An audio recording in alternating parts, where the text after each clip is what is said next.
नमस्कार मंडळी, मी डॉक्टर अमित काशेत, अष्टांग आयुर्वेद हॉस्पिटल या आमच्या युट्यूब चॅनलमध्ये आयुर्वेदीय जलविज्ञान या सिरीजच्या 7व्या पार्टमध्ये आपल्या सर्वांचं सहर्ष स्वागत आहे। या भागात आपण जाणून घेणार आहोत पाण्याचे काही सामान्य परंतु अत्यंत महत्त्वाचे नियम जे आपल्या दररोजच्या आरोग्याशी थेट जोडलेले आहेत। पाण्यासंदर्भात जर सांगायचं झालं तर देशानुसार पाण्याचे गुणधर्म बदलतात बरं का। म्हणजे प्रदेशानुसार पाणी वेगवेगळ्या गुणाचं असतं आणि याचा थेट परिणाम आपल्या आरोग्यावरती सुद्धा होतो। उदाहरणार्थ हिमालयातील जे पाणी आहे, प्रयागराजचे जे पाणी आहे, नाशिकचं पाणी आहे, कोकणचं किंवा दक्षिण भारतातील काही नद्या असतील, या सर्व प्रदेशांतील पाणी हे पूर्णपणे वेगळ्या स्वरूपाचं असतं। हरिद्वारचं पाणी हिमालयातून वाहत येतं, ते पाणी उंचावरून खाली आदळतं, आपटतं आणि सतत प्रवाही राहतं, ते कधीच साचून राहत नाही। त्यामुळे त्याच चलनशीलता, ताजेपणा आणि स्वच्छता निर्माण होते। म्हणूनच हे पाणी पथ्यकारक आहे, म्हणजे आरोग्यासाठी अत्यंत हितकारक आहे। हे पाणी तुलनेने कमी दूषित आणि सहज पचणारे पाणी असतं। दुसरीकडे नाशिक किंवा कोकणातील पाणी हे तुलनेने हार्ड वॉटर स्वरूपाचं असतं, साचलेलं असतं आणि अशा पाण्यामध्ये कॅल्शियम, मॅग्नेशियम आणि लोह म्हणजे आयर्न यासारखे खनिज जास्त प्रमाणात असतात आणि असं पाणी वापरल्यावरती तुम्ही पाहिले असेल साबणाचा फेस लवकर होत नाही। याचा अर्थच असा की हे पाणी हार्ड वॉटर म्हणजे कठीण पाणी आहे आणि अशा पाण्यामुळे शरीरामध्ये क्लेद म्हणजे चिकटपणा आहे तो वाढतो आणि त्यातून मूत्रविकार, त्वचाविकार आणि कृमिविकार वाढण्याची शक्यता जास्त असते। थोडक्यात सांगायचं झालं तर पाण्याचं स्वरूप हे त्या प्रदेशाचं पाणी, त्या प्रदेशाची माती, हवामान आणि उंचीवरती अवलंबून असतं। आयुर्वेद सांगतो पाण्याने शरीरातील किण्वन क्रिया वाढते। किण्वन म्हणजे फर्मेंटेशन प्रोसेस म्हणजेच आंबवण्याची प्रक्रिया। जेव्हा शरीरात पाण्याचं प्रमाण आवश्यकतेपेक्षा जास्त होतं तेव्हा ही आंबवण्याची क्रिया वाढते। या किण्वनामुळेच शरीरामध्ये आम्लरस, त्याला आपण ऍसिडिक सबस्टन्सेस हे जास्त प्रमाणात तयार होतात, त्यामुळे गॅस तयार होतो, चिकटपणा वाढतो। याच ठिकाणी सूक्ष्मजीवांची वाढ सुरू होते आणि हे सूक्ष्मजीव म्हणजेच अनेक आजारांचं मूळ कारण बनतात। त्यामुळे जास्त प्रमाणात शरीरात पाणी साचणार नाही याची काळजी घ्या। आजकाल अनेक जण सांगतात सकाळी उठल्यावरती भरपूर पाणी प्या, त्याने पोट साफ होतं म्हणे, पण खरंच असं होतं का हो? तुम्हाला सांगतो जास्त पाणी पिण्याचा मल प्रवृत्तीशी काडी मात्र सुद्धा संबंध नाही, पोट साफ होण्याचा याचा संबंध नाही। अहो विचार करा, तोंडाने पिलेलं पाणी बाहेर कुठून पडणार हो? लघवीतून पडणार की मलातून पडणार?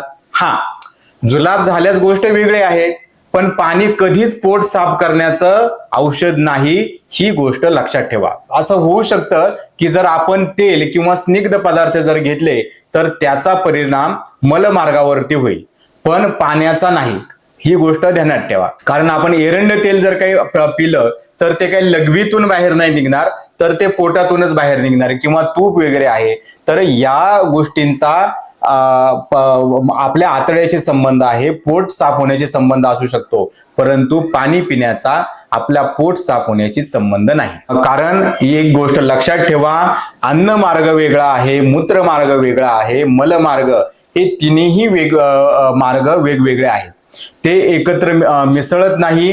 आपली पचन संस्था म्हणजे काही गटर नाही। तुम्ही जे काही विनाकारण पोटात ढकलता त्याचे परिणाम संपूर्ण शरीराला सहन करावा लागतो बरं का। सकाळी उठून तहान नसताना विनाकारण पाणी पित असाल, कदाचित त्याने एखाद्या वेळेस पोट साफ होईलही, पण आरोग्याच्या दृष्टीने ते अजिबात सुद्धा हितकारक नाही। आयुर्वेद सांगतो अति सर्वत्र वर्जयेत, म्हणजे अति काहीही करू नका।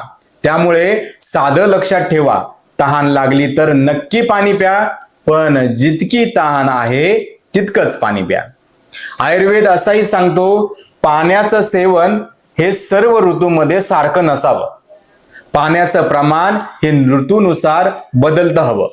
निरोगी व्यक्तीने सुद्धा म्हणजे शरद ऋतू आणि ग्रीष्म ऋतू, शरद ऋतू म्हणजे सप्टेंबर ऑक्टोबरचा हा जो आपला इंग्लिश महिना आहे, ग्रीष्म ऋतू म्हणजे उन्हाळा, हे दोन ऋतू सोडून इतर काळामध्ये पाणी थोडं थोडंच प्यावं, घोट घोट प्रमाणातच पिणं योग्य राहतं.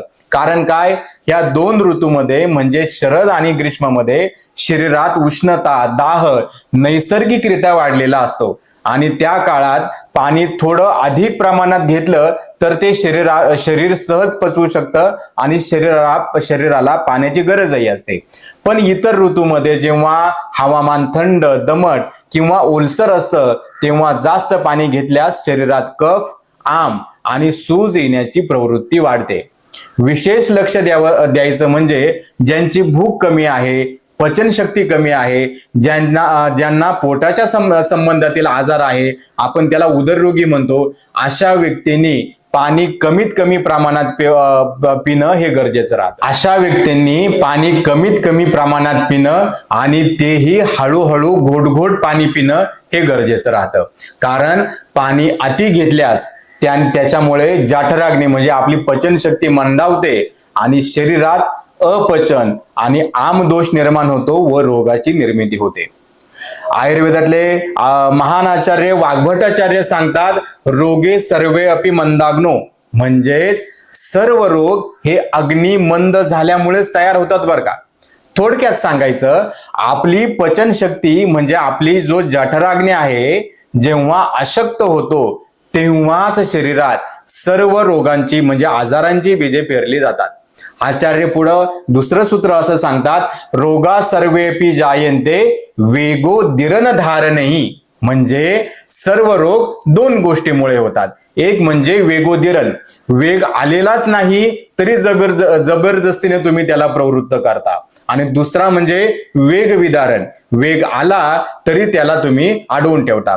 म्हणजे तुम्हाला टॉयलेटला लागलीच नाही आणि तुम्ही टॉयलेटला जाताय, तासभर बसताय आणि जोर करताय, हे सुद्धा रोगकारक आहे. आणि तुम्हाला टॉयलेटला लागलेले आहे परंतु तुम्ही ते अडवून ठेवताय आणि बाथरूमला तुम्ही जातच नाही, हे सुद्धा रोगकारक आहे. ही गोष्ट ध्यानात ठेवा. अर्थात याचा आपल्या दैनंदिन सवयींशी थेट संबंध आहे. तहान लागल्यावरती पाणी न पिणं हे वेगविदारण आहे आणि तहान नसताना पाणी पिणं हे वेगोदिरण आहे.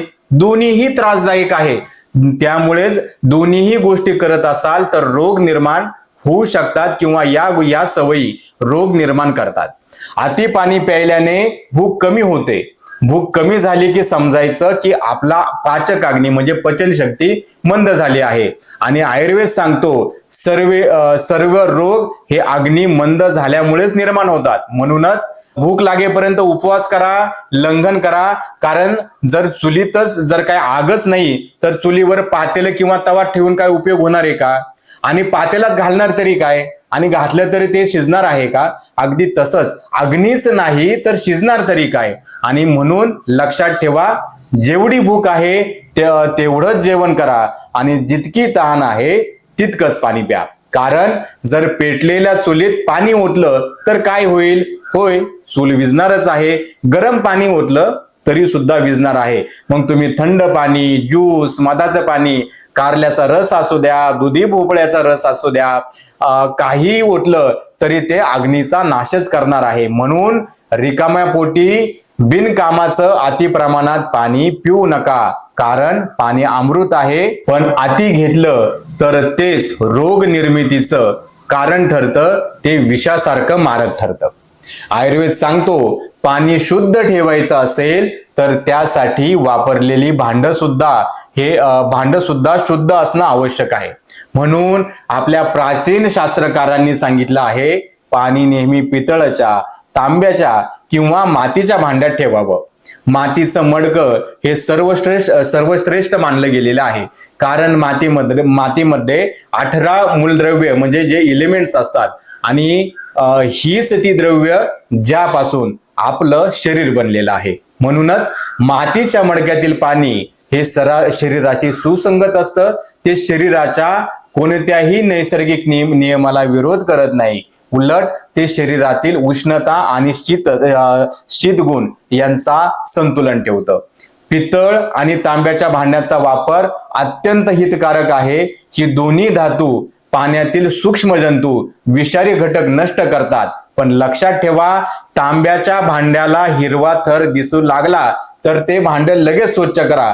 तो थर म्हणजे मलच्छादन, जो आपल्या शरीरासाठी अत्यंत हानिकारक ठरतो. आपले शास्त्रकार म्हणतात, कलई केलेली भांडी, मातीची भांडी, काचेची भांडी हे सर्व पथ्यकारक आहेत, म्हणजे चांगले आहेत.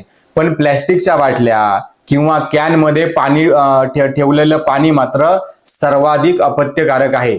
कारण अशा प्लॅस्टिक मध्ये मायक्रोप्लॅस्टिक म्हणजे अत्यंत आपल्याला डोळ्यांना जे दिसणार नाही इतके छोटे कण असतात, पण ते शरीरात जातात आणि ते सूक्ष्म प्लॅस्टिक हळूहळू शरीरात साचत जातं आणि त्यामुळे भविष्यामध्ये कॅन्सर, हार्मोनल इम्बॅलन्स आणि आपली रोगप्रतिकार शक्ती कमी होऊन वेगवेगळे रोगाची निर्मिती होते. साहजिकच काहींना प्रश्न पडतो, पाणी कसं प्यायचं? तर महत्वाचं, कधीही उभं राहून पाणी पिऊ नये आणि वरून ओतूनही पाणी पिऊ नये बरं का. जेव्हा आपण उभं राहून किंवा वरून पाणी पितो तेव्हा त्या पाण्याबरोबर हवा सुद्धा शरीरामध्ये प्रवेश करते. मी हवा मग पोटातली जी पोकळ जागांमध्ये साचते आणि मग त्याच्यामुळं गॅस असतील, ढेकर असतील, जेवल्यानंतर पोट फुगणं, आम्लता वाढणे अशा तक्रारी होतात. म्हणून आयुर्वेद सांगतो, पाणी नेहमी भांड ओठाला लावून किंवा ओंजळीनेच प्यावं. असं केल्याने पाणी हळूहळू जिभेच्या आणि ओठांच्या स्पर्शातून शरीरात जातं. त्यामुळे जसं अन्न खाताना आपण आस्वाद घेतो तसंच पाणी पितानाही शरीर त्याचा अनुभव घेतो. अशा प्रकारे पाणी प्यायल्याने पचन संस्था सुद्धा त्याला सहज स्वीकारते. रात्री झोपताना सुद्धा पाणी प्यायचं नाही हे आपण मागे पाहिलंच आहे. रात्री झोपताना पाणी प्यायल्याने ते शरीरात साठतं आणि त्या साठलेल्या पाण्यामुळे कफाच्या संदर्भातील आजार असतील, वाताच्या संदर्भातील, प्रमेह म्हणजे मधुमेह सारखे आजार असतील ते वाढतात. कारण रात्री शरीर विश्रांती घेतं, पचन संस्था ही मंदावलेली असते आणि अशा वेळी घेतलेलं पाणी योग्य रीतीने शोषलं जात नाही. ते शरीरात साचून कफ आणि म्हणजे आमदोष वाढवतं आणि म्हणूनच रात्री झोपताना पाणी पिणं हे नेहमी टाळा. आणि खूपच जर तहान लागले असेल तर ते फक्त 2 ते 3 घोट पाणी प्या. शरीरालाही विश्रांतीची गरज असते आणि पाणी पिण्याची प्रक्रिया सुद्धा त्या विश्रांतीचा एक भाग असायला हवी, ही गोष्ट ध्यानात असू द्या. बऱ्याच जणांना वाटतं की मी जे पाणी पितो ना ते आरओचं शुद्ध पाणी आहे, त्याच्यामध्ये बॅक्टेरिया नाहीत, व्हायरस नाहीत, मग ते पूर्णपणे सुरक्षित आहे. पण सत्य असं आहे की अयोग्य वेळी, अयोग्य पद्धतीने आणि अयोग्य प्रमाणात पिलं गेलेलं पाणी जरी ते रासायनिक दृष्ट्या शुद्ध असलं तरी शरीरात गेल्यानंतर रोग निर्माण करण्याची क्षमता ठेवतं. शरीर फक्त पाण्याची शुद्धता पाहत नाही, ते पाण्याची वेळ, पाण्याचं प्रमाण आणि पद्धत सुद्धा ओळखतं. आणि म्हणूनच आयुर्वेद सांगतो का पाणी कधी प्यायचं, किती प्यायचं आणि कसं प्यायचं. आणि याचं शास्त्र पाळलं तर पाण्याचं हे जे रूप आहे ते खऱ्या अर्थाने अमृतासारखं होतं. आरोग्य ही संपत्ती आहे आणि आयुर्वेद ही ती जगण्याची संस्कृती. आपण ही संस्कृती एकत्र जगायला हवी, बरोबर ना? तुम्ही या प्रवासाचा भाग आहात, हीच आमच्यासाठी मोठी प्रेरणा आहे. कारण आरोग्य जपणं म्हणजे जीवनाचा सन्मान करणं. हा व्हिडिओ तुम्हाला कसा वाटला हे आम्हाला नक्की कळवा. व्हिडिओ आवडला असेल तर लाईक करा, मनाला भिडला असेल तर तुमच्या मित्रमैत्रिणींना, आप्तेष्टांना नक्की शेअर करा. चॅनल अजूनही सबस्क्राईब केलं नसेल तर झटकन पटकन करून ठेवा. कारण एखादं आरोग्यदायी ज्ञान कोणाचं जीवन बदलू शकतं. आयुर्वेदाचं खरं ज्ञान आणि आरोग्याचं खरं समाधान आपण एकत्र सहजपणे आणि मनापासून शोधत राहू. आणि हो, जर तुम्ही कोणत्याही उपचारासाठी किंवा वैद्यकीय सल्ल्यासाठी संपर्क साधत असाल तर निसंकोचपणे खालील क्रमांकावरती कॉल करा. तुमच्या सहकार्याबद्दल, तुमच्या विश्वासाबद्दल पुन्हा एकदा मनापासून खूप खूप धन्यवाद.